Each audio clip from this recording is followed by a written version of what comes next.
Akong gikurambos ang ate sa akong asawa tungod sa iyang kamaldita. Maayong adlaw kanimo DJ Sam ug sa tanan nimong tigpaminaw ning imong programa. Tawagan na lang ko sa pangalang Dio. 32 anyos ko DJ Sam ug sugdan ako ang akong istorya. Dihang 27 anyos pa lang ko. That time DJ Sam minyo ko ngadto sa akong misis nga tawgon na lang nato sa pangalang Fe. 24 anyos siya kaniadto. Na siya'y ate DJ Sam nga maldita gid kaayo. Tawgon na lang nato sa pangalang Lilak. 35 anyos ang pangidaron. Nagpakasal mi ni Fe DJ Sam dihang nabuntis siya. Iyang ate nga si Lilak dalaga pa ni adto nga time ug wa na minyo kay lagi ma-attitude man. Among balay ug iyang balay silingan ra. Dikit ra gid kaayo. Mabati gani nimo kung dunay mag-utot sa ilaha o di kaya magdighay. Si Fe mango DJ Sam, diyang nabuntis siya, gusto niya nga maglihok-lihok bitaw siya. Kanang manilihig, manglaba, apan iyang labhan kay mga andis ra gyud. Kay ako man ang galaba sa among mga sinina. Naapod mi washing nga DJ Sam.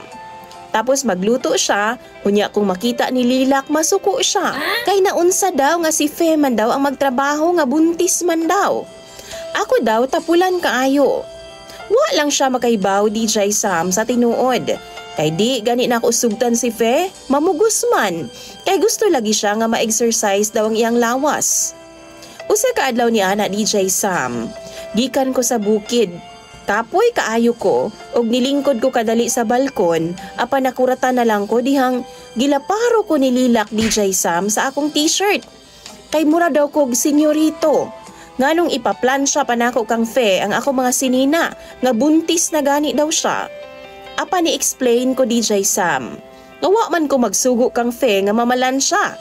Og niduol pod si Fe DJ Sam sa iyaha og niingon, "Te, ako ara man ang kalingawan aron dili ko katugon."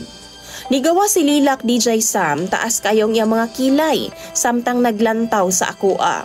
Nagsakit pod ang akong naong kay didto man itugpa ang t-shirt. Gipakalma ko ni Fe DJ Sam ug siya na lang nangayo og pasaylo para sa iyang ate. Di na lang daw nako patulan kay lagi tiguang nga daga daw. Uga na, maong pirmi daw init ang ulo. Apan DJ Sam may mga panahon jud nga atong pasensya mahurot. Kana bitawng dili na nato makontrol tungod sa atong kalagot. Fiesta to sa amua DJ Sam. Bisperas to ug daghan ming mga bisita. Human amog ihaw sa baboy ni pahuway ko kadali ug samtang nilingkod ko, niduol ang uyuan ni Fe ug gitagayan ko, maong niinumpod ko. Si Fe DJ Sam tuwa sa kusina, naglingkod rapod while nitabang siya sa akong mama sa pagtiros ug pangsahog. And that time DJ Sam, 8 na kabuan nga buntis ang akong misis. Si Lilak ni Sudi ay sa balay. Ug nadungog na ako nga sige siya yaw-yaw DJ Sam didto. Maong nisud pud ko sa kusina. Ingon siya, ako daw dapat ang magtrabaho. Nganong pa-relax-relax ra daw ko DJ Sam. Samtang akong asawa, buntis mo'y nagtrabaho. Nagtutukay mi sa akong mama DJ Sam ug si Fe, gisaway niya ang akong ate.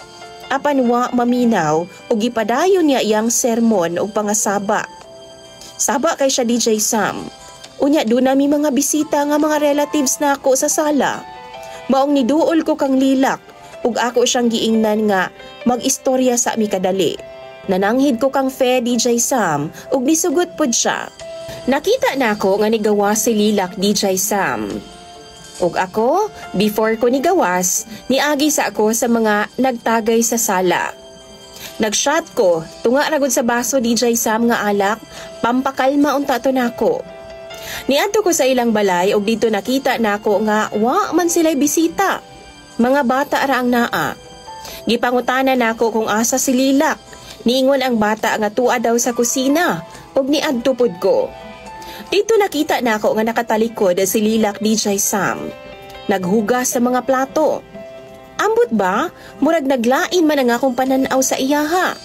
Nag-star-star man ang akong mga mata. Niduol ko sa iya DJ Sam og way pagduha-duha. Ako siyang gigakos. Grabing kurata niya. Ug dihang nakita ko niya, iya kong gisagpa. Maong mas naging wild ko DJ Sam. Ako siyang gikisan sa lips. Grabing palag niya. Ingon pa siya, naunsa ka diyo? Basi na ay makakita sa atua. Niundang ko kadali DJ Sam ug ako siyang gida sa iyang kwarto. Maayo pod nga nakiayon ang panahon kay ilang ginikanan tua man sa plaza. Tua didto DJ Sam kay nagtan-aw og Miss Gay. Ang mga bata pod sa sala nila, busy pod sa paglantaw sa TV ug nagduwa-duwa. Maong nakasud ko sa iyang kwarto.